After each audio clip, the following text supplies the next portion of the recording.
Qo'shimcha kuxnalarda bichga qolyapmiz. Buni sababi nimaiki, baribir o'zbek bo'lganimizdan keyin qozon kop, osh boshqalarni yog'li narsalar qilamiz. Shuni hisobiga yog' ko'proq bo'ladi chiqishi hidi. Shuni hisobiga mana bu yerda kuxnani o'zini bichkasi yaxshi tortib bera olmaydi, baribir kuchi yetmaydi. Shuni hisobiga biza ko'p joyda dependentini yana bichga qilinyapti. Faqat bitta narsaki, ko'p joyda ko'zim tushdi, faqat havo tortishga qilishyapti ular.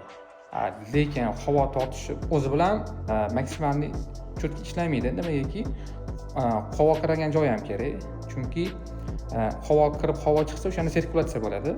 Mana qo'shimcha narsa kuxnalarda mana havo tortish, havo chiqarish qilasizlar-ku. Keyin qishda u sovuq havo qaydab qo'yishi mumkin ishlagani hisob. Tepli teng qilishimizdan maqsad ertaga qishda kimdir kuxnada ishlayotgan bo'lsa, bichgan yog' qo'ysa, yog' qo'ygan hisobida tashqaridan sovuq havo kiradi-ku, u sovuq havoni isitib beradi. O'shani ishlayotgan odam sovqatmaydi. Yozda bo'lsa, yozda suv bo'ladi. Shuni hisobiga mana bu yoqqa kuxnani kubasi chiqarib 18 ta konsentrat qo'ydik. Shuni hisobiga yaxshi sovut beradi. Tashqaridan men suv olib kirgan taqdirda ham baribir konsentrat hisobiga unaqa uchun bilinmaydi. Shu narsani hisobini olib ketinglar. Bu videodan qilish maqsad odamlarga, qo'rqgan ustalarga manfaatli bo'lsin. Rahmat, salomat bo'linglar.